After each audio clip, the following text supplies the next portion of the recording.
Hi, everyone. This is Dina Alexander with Educate and Empower Kids, and we are talking today about having great conversations when it comes to sexual intimacy with our teens and tweens.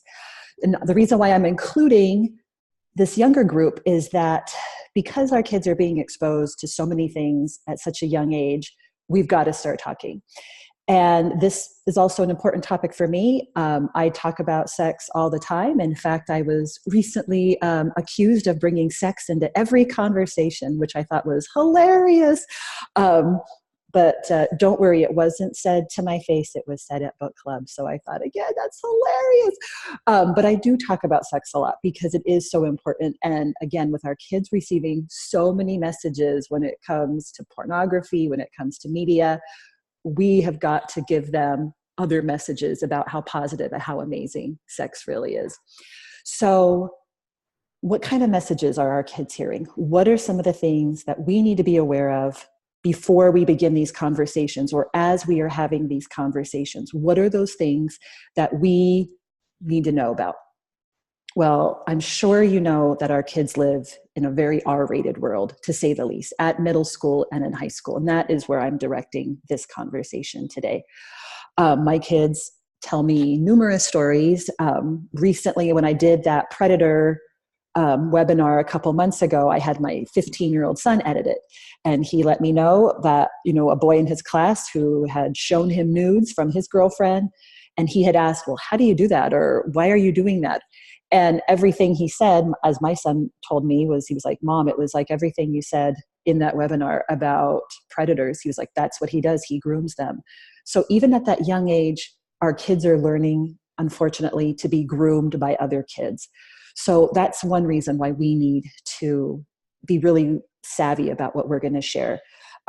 Kids are very open about their own sexual experiences. I have a daughter that is a senior in high school, and these are good kids. These are nice kids. These are sweet kids in AP classes. Again, I think we tend to have this really negative connotation. If a child is sexually active, then that must mean they're from a bad home, or from the wrong side of the tracks. That's just not how it is. Kids of all socioeconomic statuses, of all religious backgrounds, are partaking and having sex at a very young age, and they're talking to our kids about it if our kids are not already being active. So again, as we're talking about these things, we need to have a goal. That's probably the most important thing to think about and to talk about with your partner as you are having these conversations. What is our end goal? Do I want my child to not have sex until marriage? Well, that's a very lofty goal. And then you need to set those conversations in that frame of mind. How am I going to help my child understand that sex is amazing and special, but is also worth waiting for? If your main concern is safety and disease prevention or pregnancy prevention, then that is where you are going to focus your conversations. Are you going to try to educate them about the dangers of pornography? Well, if you are, you definitely need to talk about the opposite, which is healthy sexual intimacy. So as we've done these conversations, I've told you guys before, so I have an 18, a 15, and a nearly 13-year-old son. And we are learning very different conversations for all three of these kids, but also realizing that, we need to use their language, and we need to be real and honest as we have these conversations. Sometimes we might use technical terms, like my husband is a doctor. The word orgasm is more common in pop culture, but that's still a medical term. Your kids might not even know fully what that is. They might be more familiar with the term like coming, right? Because that's what they might be hearing at school. So again, make sure that the language you're using is something that they are understanding, or that you are explaining some of these things. So how are we going to conduct these conversations? I have found it very effective to do these in small doses. When I have tried to have a big conversation or a lecture, my husband is a great lecturer, they shut off. You see their eyes shut off. You see them turn away. You see them get antsy. They start reaching for their phone, whatever. Small doses. Now, all of these, especially as we're talking with teens and teenagers, I'm going with the assumption in this webinar that you have already spoken to your kids when they were younger, that you have given them some mechanics, basics, that you've talked to them about respect, that you've talked to them about love, that you've talked to them about self-worth. As we go into these conversations, I'm making that assumption. If you haven't, like we always say, it is never too late. It's also never too early to start these conversations. Now, but again, even if you are late, let's say, in starting these conversations, maybe your child is 13 or 14, you're still going to do it in small doses or plan for a small conversation. If they expand and want to have larger conversations, great. Let them lead that, because then they're going to be engaged. Then they're going to be with you as you conduct these. I think it's also really important. Well, the most important thing in these conversations is to show that you care, that even if it's awkward, we occasionally get parents who will tell us that their child will cover their ears or walk out of the room or try to avoid it. You got to reiterate with that child that this is about love, and that you love them and care about them, and you want them to know what's really important and what's going on, and maybe help them to understand what something that you really think is important, that you love in life. Sex, it's okay to tell your kids that you like sex and that it's a beautiful thing. We had last night, before I did this, I asked my kids, hey, what were some of the good things I've done and what are some of the bad things, not bad, but things you didn't like in these conversations? So that was, of course, fun.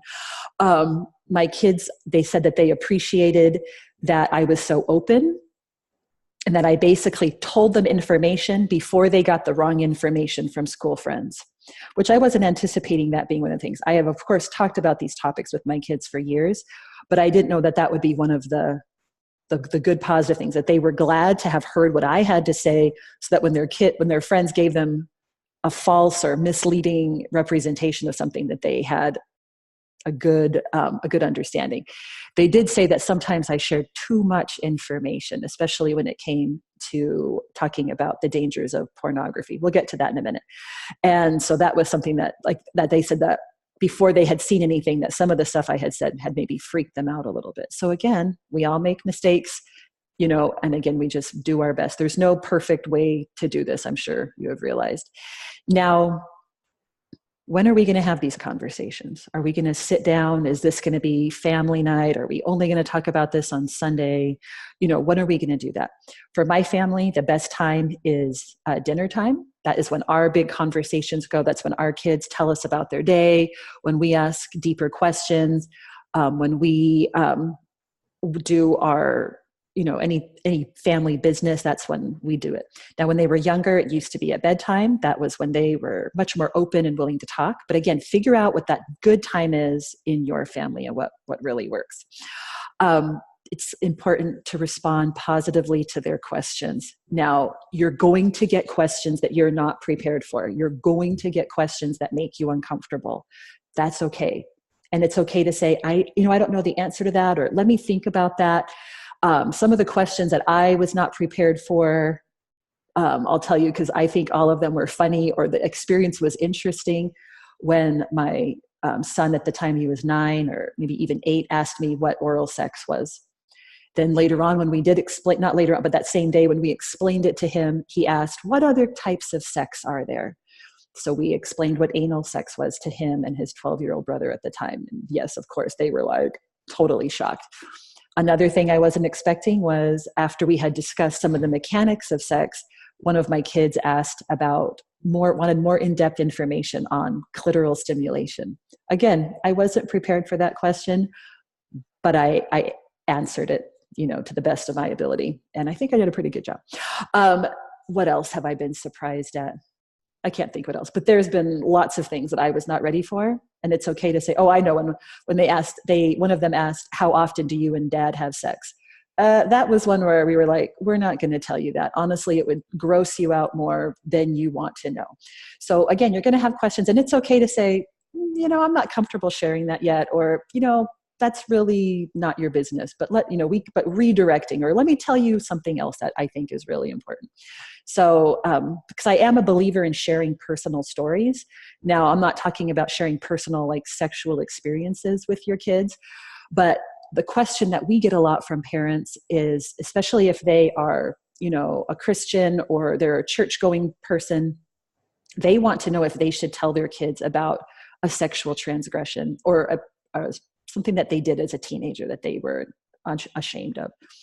That's a really tough question, and that is up to you. If you really think that that is going to benefit your child, make them a better person, make their life easier, or something, or is going to help in this context, then I say go ahead. But if it is not going to help your child, do not share it. If it's something to unburden yourself, you absolutely should not be sharing it. I think about, is this going to help make them a better person? Is this going to make them into a better adult someday by sharing this experience? Now, sometimes there's things you want to share to humanize yourself, to let them know, like, yeah, I started kissing boys too young, or I was in this situation, or maybe I was drinking too much, and that, I wasn't the person that I wanted to be. Use your best judgment, but think about it. Don't just dive right in with some of those stories. I also think it's important to share your own values. If you believe that masturbation is okay and great, tell your kids that and why. If you don't agree that masturbation is a healthy thing, you need to let your kids know why, especially on a topic like masturbation, because that is something that kids talk about very openly. My sons, both in middle school and high school, this is a topic that comes up all the time, obviously in jokes, or even more seriously in the locker room, in the bathroom, in the hallway. I mean, it's a topic that comes up quite a bit. So you need to talk about it with your kids in what your standards are. We also have 2 articles on our website that might help you. If you go to our website and look up masturbation, you will find 2 articles that I think are really helpful, particularly if you have a daughter, because that is something that we freak out about. Even as for teenagers and middle schoolers, we have a real problem in this country when it comes to girls and masturbating. And we need to evaluate, what is it that we are so worried about? A lot of times we think, oh, that child has been sexually abused, there's something else. And most of the time it's just because it feels good. So we need to address that. What is, why are we freaking out, and what we can do to just calmly and rationally talk to our kids. And that brings me to the next point. How are we going to talk with our kids? We need to talk in a very calm, rational manner, even if it is something that makes you uncomfortable. Now, what are we going to teach? We've talked about why, we've talked about how, we've talked about when. What are we going to talk about with our kids? Now, again, we've already hopefully covered basics. We've even talked about maybe some protective information. We've talked about predators. We've talked about the people we trust. We've talked about where maybe somebody should and should not touch our bodies. We should talk about that I'm not going to,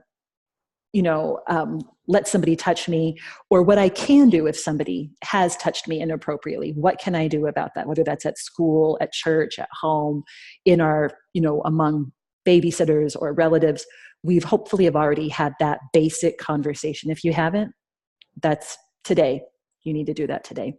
Now, when I'm talking particularly with tweens and teens, I want to make it very clear that sex is amazing and it's healthy and it's wonderful. And it's something that I enjoy and that they are going to enjoy someday with the right person at the right time. Okay.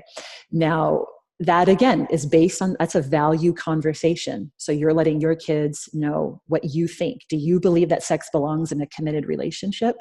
That is a great discussion to have with that age group, because they, again, are getting so many messages from television, from videos, from music. So you want to give your message, not just once, but several different times, discussing hookup sex, discussing monogamy, discussing serial monogamy.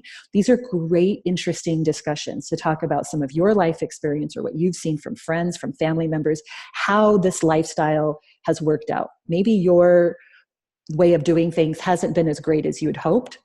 Let your kids know why. What is it about, relationships that you have enjoyed or that you've done right, and maybe the things that you haven't done so well.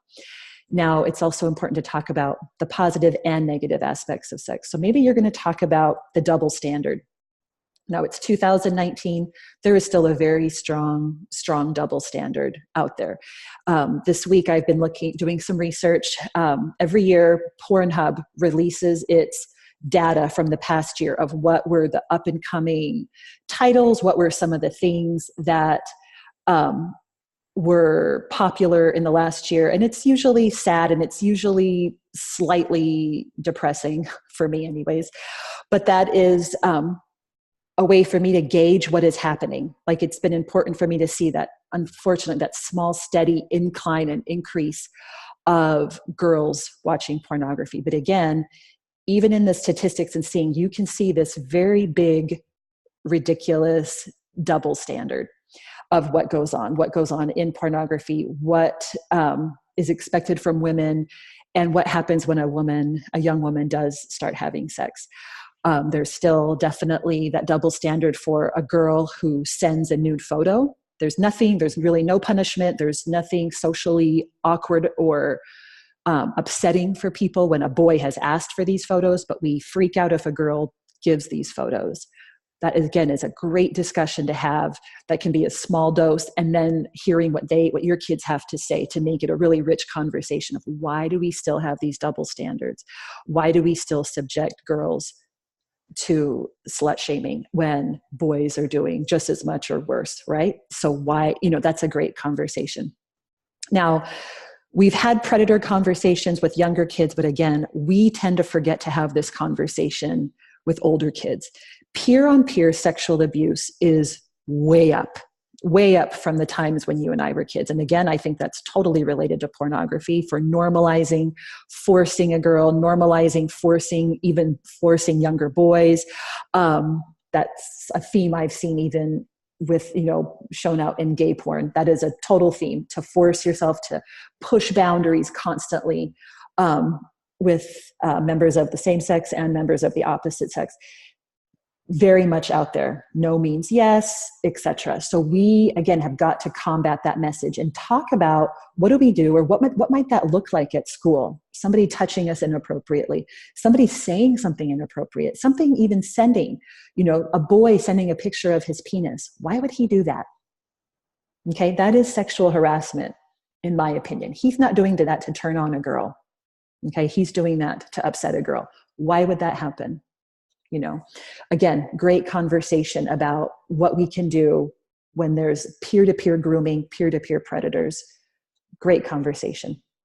Now, some of the more interesting, fun conversations can be about discussing a physical progression in sex. That's a great conversation. Moving from kissing to holding hands, helping your kids know there's a progression, because there's not a progression in television and movies like there used to be.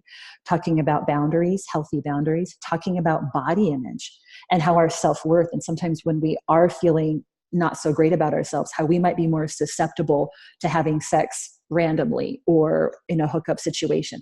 What are these conversations? What is going on in our self-worth, and how does that affect our sex life? That, again, is a great conversation that you're not going to have with an 8 or 9-year-old, but that we need to have with a 14, 15, 16-year-old. Now, with all of these conversations, it's important that we let our kids know, validate their concerns, validate their curiosity, that it's okay to want to know more about this, but that you are a good source of information, and that where that pornography is not a good source, not a healthy source of information. And also letting them know that it's normal to have these feelings, and to let them know that there's nothing shameful, that these should all be very positive, conversations, and that you're going to be very positive. And even letting your kids know, hey, if I haven't been as positive or as, calm about these conversations, like, let their kids know, I'm trying. Maybe this is difficult for me, but I want you to know that I'm here for you and that we can have these great conversations. So that is all for today. We'll do this again next month. Oh, I also want to mention that this week we are launching our books, our sex talks. All 3 books, 3 to 7, 8 to 11, and 12 plus, have all been totally redone. Each lesson has been updated. So I hope you will check those out on Amazon or on our website. We are really proud of these. We have updated them. They look great. And so we have also updated our How to Talk to Your Kids About Pornography. So I hope you will check those out on Amazon, and we will see you